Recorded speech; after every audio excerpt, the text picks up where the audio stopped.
Pemirsa, adakah hilangnya dua posisi menteri dari Partai Nasdem akan membuat goyah posisi Partai Nasdem dalam koalisi perubahan yang mengusung Anies Baswedan? Adakah reposisi Partai Nasdem dalam menghadapi pemilu presiden 2024? Kita akan bahas pemirsa di kabar petang kali ini bersama dengan sejumlah narasumber. Sudah hadir bersama kami melalui daring, melalui sambungan telepon, yaitu ada politikus dari Partai Nasdem, yaitu ada Bang Ahmad Syarhoni. Kemudian juga kita sudah mengundang dari PKB Androya, ada Rano Alfat. Kita masih menunggu bergabungnya beliau, dan juga di studio sudah ada pakar komunikasi politik, yaitu ada Bang Effendi Ghazali.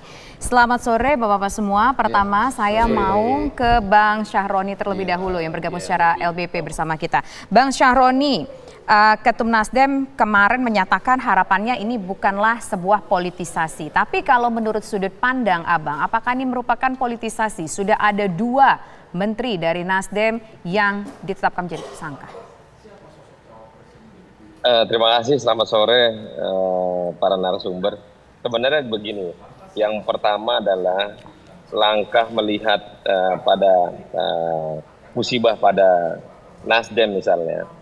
Itu kan kita tidak bisa mengatakan politisasi karena berkaitan dengan penegakan hukum.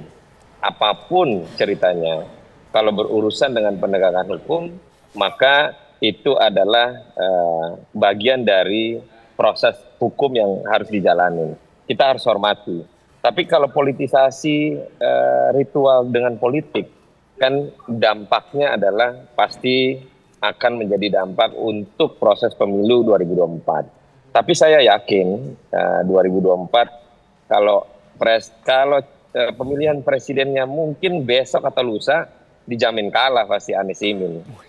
Tapi kan kita masih ada beberapa bulan ke depan. Mudah-mudahan badai ini cepat berlalu dan kita bisa fokus lagi kepada kegiatan yang melakukan kampanye di masyarakat nanti. Bang Syarhoni, dijamin kalah apa karena memang sekarang lagi digoyah banget ini Bang? Untuk pada proses capres misalnya ya, kalau dengan situasional ini dibantai terus kita, ya otomatis publik secara kasat mata ngeliat, wah berarti ini Partai Nasdem ini bermasalah gitu. Tapi kan karena ini pada posisi kontekstualnya dengan penegakan hukum, jadi kita harus hormati proses hukum.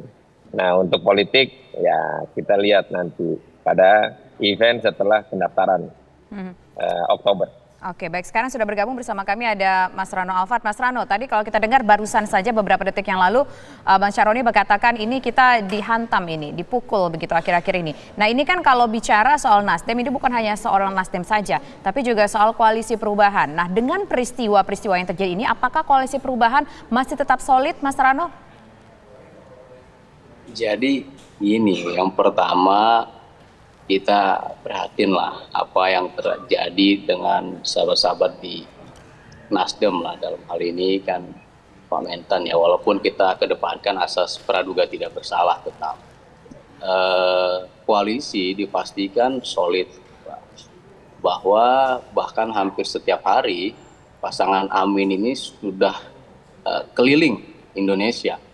Kegiatan pun bagi kami ketua umum bahkan sudah keliling di seluruh provinsi, hampir setiap kegiatan, tidak pernah berhenti, setiap harinya keliling. Jadi kalau dikatakan apakah peristiwa hukum ini mempengaruhi, sampai hari ini dipastikan tidak. Nah kalau ditanya apakah akan mempunyai dampak di tengah masyarakat terhadap nanti proses politik ke depan, nah ini kalau hari ini bisa dilihat, kami meyakini bahwa masyarakat hari ini sudah sangat pintar dalam hal melihat peristiwa ini. Jadi kalau bicara politik secara keseluruhan, kami yakini bahwa programnya Amin ini jelas. Nah, kalau terkait suatu peristiwa hukum tadi harus dibedakan dengan peristiwa hari ini, kegiatan politik Amin ke depannya seperti apa. Jadi jauh berbeda antara persoalan hukum yang sedang dialami oleh kawan-kawan Nasdem dengan urusan koalisi. Jadi dengan kata lain, insya Allah koalisi tidak akan pernah goyah. Oke. Baik, kita ke Bang Egy. Kalau tadi meminjam kata dari Bang Saroni, cukup lantang dan juga belak-belakan. Kami ini serasa kayak dibantai. Kesannya kalau menteri kami dibidik, terjerat kasus ini bisa mempengaruhi pemilih. Bang Egy. Ini bicaranya harus panjang nih, jangan-jangan 1 semester. Tapi pelan-pelan saya mau mengatakan begini. Yang pertama, itu adalah kondisi terkini. Tapi sebelumnya, harusnya sih nggak ada masalah dengan istilah perubahan itu. Jadi orang itu jangan mula-mula jerih terhadap istilah perubahan. Terlalu jauh saya. Tapi saya mau mengatakan begini. Kan ada deklarasi yang dimulai dari 3 Oktober tentang Anies, lalu 2 September Amin gitu ya. Nah, sesudah itu diperhatikanlah perjalanan dari deklarasi ini dan pasangan ini menuju ke pendaftaran 19 sampai 25 Oktober yang ternyata kan tidak berubah. Nah, kapan seseorang dalam partai koalisi itu boleh mendeklarasikan seorang capres dan cawapres yang kemudian menggaungkan perubahan misalnya. Banyak yang berpikir itu nggak boleh 20 Oktober 2024 dong, pemilunya 14 Oktober. Jadi harusnya sekitar 19 sampai 25 Oktober. Nah ini kan menjadi agak sedikit dini. Nah mungkin ada orang-orang yang tidak biasa mendengar istilah perubahan. Yang saya bikin udah bagus kok, ada perubahan-perubahan gitu. Jadi setiap kritik itu bisa membuat telinga agak tipis, hati panas dingin dan lain-lain. Nah dikaitkan dengan ini tentu kita nggak bisa berspekulasi, bahaya kan. Tadi kita udah bisik-bisik juga bahwa bahayanya adalah biarkanlah hukum ini berjalan dulu, ya kan, hukum berhadapan dengan hukum, dengan segala aneka permainan bulu tangkis dan sebagainya itu. Tapi di sisi lain pertanyaannya tadi menjadi apakah ini akan memukul? Pertanyaannya ini ada semacam keseimbangan neraca. Apakah publik itu atau calon pemilih lebih percaya bahwa ini adalah politisasi politik dan bahkan politisasi hukum ya terhadap ini agenda dan pasangan perubahan ini. Karena kan sekarang kubunya atau teman-temannya Pak Alfard ini juga sudah berteriak perubahan loh. Sudah semakin kuat gitu. Nah pada sisi lain kalau mereka lebih percaya bahwa ini adalah proses hukum murni, maka iya akan memukul. Sebaliknya kalau percaya bahwa ini adalah seperti tadi yang juga disampaikan Ujang Komarudin, bahwa ini ada kelindahan antara politik dan hukum dan sebagainya, jangan-jangan mereka lebih berada di sebelah sini. Nah soal menteri-menteri yang kemudian ini rontok satu demi satu karena masalah korupsi, sebetulnya kan yang ideal adalah begini. Ketika Anda mendeklarasikan suatu perubahan, jangan-jangan publik berharap tarik juga menteri Anda gitu. Karena kan Anda sedang di dalam sebuah koalisi yang siokianya mengandalkan keberlanjutan. Lalu ini tetap bersama tapi berteriak, itu yang sering disebut-sebut di acara ini, satu bantal mimpinya beda katanya, satu tempat tidur mimpinya beda. Tapi kalau saya menganggap ini dinamika di tanah air kita pada saat ini mengenai kapan ketika sesudah 2 periode lalu ada anggota dari sebuah koalisi itu mau mendeklarasikan perubahan misalnya. Nah kalau itu yang sedang kita hadapi pada saat ini, maka lagi-lagi tadi, walaupun ini seperti dihantam, kita anggap persoalan hukum aja ya, Bang Saroni ya, kita belum bicara soal bulu tangkis dan lain sebagainya. Bulu tangkis jangan bahas bulu tangkis kalah Bang. Bulu tangkis lagi kalah Bang. Iya lagi kalah ya, belum dapat medali ya. Okay. Maksudnya jangan hal-hal yang terkait dengan politisasi, hukum dan sebagainya. Nah dalam konteks hukum ini maka iya tentu akan memukul. Cuma kalau di dalam itu lebih kuat misalnya bayangan publik bahwa ini dirontokkan satu demi satu karena agenda perubahannya, malah makin memperkuat perubahan. Okay. Tapi betul seluruh survei itu mengukur bagaimana kalau pemilu itu dilaksanakan pada hari ini. Okay. Tidak, pemilu itu 14 Februari, sekitar berapa? 129 atau berapa hari lagi? Pokoknya makin dekat gitu ya. Nah itu berarti ada perjalanan waktu di situ. Jadi bagaimana Bapak Presiden menyikapinya, bagaimana Polda Metro Jaya menyikapinya, bagaimana kemudian teman-teman ini ya menyikapinya, teman-teman di KPK yang terhormat menyikapinya. Dan kalau ini jadi, kalau dari konteks teman-temannya Bang Saroni, ya bukan hanya tadi Bang Dasaroni, kemudian juga Bang Alfard, serta Bang Surya Paloh, itu kelihatannya ingin menyampaikan kedua sisinya, yaitu sisi bahwa ya memang ada persoalan sekarang ini terkait kasus korupsi, tapi dari sisi lain juga mengungkapkan ada hal-hal yang harus kita perjelas dulu nih dalam konteks bagaimana kita melangkah ke depan dengan koalisi perubahan tadi. Oke, tapi ini juga cukup menarik Bang, karena kalau bicara soal bagaimana persepsi publik terhadap tokoh dan partai ini? Kita kan juga ingin tahu efeknya akan seperti apa, elektabilitasnya. Akan berpengaruh seperti apa elektabilitasnya untuk Amin ini? Tapi nanti akan kita jawab, kita bahas usai jeda berikut pemirsa. Kami kembali sesaat lagi. Bang Ege, pengaruhnya untuk elektabilitas Amin ini seperti apa? Anies Mohaimin dengan peristiwa ini. Secara umum teorinya pastilah karena korupsi itu dianggap sebagai kejahatan yang luar biasa gitu, maka pada tahap-tahap awal timbangan ini neraca ini akan berat ke menghukum mereka. Tapi pada saat yang bersamaan kan orang juga melihat elektabilitas lembaga-lembaga itu urutannya ada dari TNI sampai ke yang lain-lain, bagaimana naik turunnya sementara ini, dan kemudian perkembangan ini sendiri. Luar biasanya tentu dengan segala hormat pada KPK yang sedang diam tapi tentu terus menyelesaikan perkara ini. Pak Presiden juga sudah mengatakan terserah, silakan kan waktu ditanya wartawan, silakan tanya ke Polda, silakan tanya ke KPK. Jadi artinya kalau ini berjalan lebih menunjukkan hal yang berbeda, lebih menunjukkan ke sisi yang tadi ada Ujang Komarudin dan saya menyebutkan bagian kanan itu adalah politisasi hukum misalnya ya, atau bermain hukum untuk pemilihan umum. Mudah-mudahan ini nggak terjadi ya, teori konspirasi ini. Tapi kalau itu yang lebih terlihat dengan fakta ya dan data, maka itu bisa berbalik. Justru akan memberi kekuatan bagi koalisi perubahan gitu ya. Karena orang akan mengatakan, kan salah satu yang sering menjadi persoalan dalam survei-survei itu adalah di samping lapangan kerja, kebutuhan pokok dan itu tadi hukum yang diperlakukan tajam ke bawah atau ke pihak lawan dan tumpul ke teman sendiri. Jadi lagi-lagi ini masih dalam sebuah balance atau neraca sedemikian rupa. Tapi kalau Anda tanya pada hari ini, ya betul juga tadi Abang Dasaroni bahwa ini masih memukul koalisi perubahan pada hari-hari ini. Tapi pemilu kan masih sampai 14 Februari 2024. Baik, kita ke Bang Saroni. Memang betul kalau sekarang Bang Saroni juga mengakui bahwa ini sangat memukul Partai Nasdem sebagai pengusung Anies Baswedan. Ini ke depannya seperti apa? Langkah politik yang akan diambil agar kekuatan ini bisa dikembalikan lagi. Ditambah kita tahu Bang Saroni, lembaga survei juga menempatkan posisi Amin masih buncit. Jadi kalau Nasdem sikapnya ke pemerintah tetap mendukung Presiden Jokowi sampai akhir jabatan 2024. Itu tanpa kompromi. Sekalipun kita lagi dibantai dengan kondisi saat ini, kita tetap solid mendukung pemerintah. Tapi untuk skenario perang politik pada 2024, kita punya strategi yang beda. Apapun ceritanya, strategi politik yang kita lakukan sedikit berbeda untuk memenangi Anies Imin. Tapi kalau namanya politik secara umum misalnya, melihat biarlah masyarakat yang menilai apakah ini dikatakan politisasi atau menjadi bagian pembantaian Partai Nasdem sendiri untuk gimana caranya Nasdem supaya rusak misalnya gitu. Tapi itu semua adalah penilaian dari masyarakat. Masyarakat tidak bodoh, masyarakat tahu apa yang dia mesti lakuin dan dia pilih mana yang harus dia pilih. Tapi untuk sekarang Partai Nasdem tetap kokoh untuk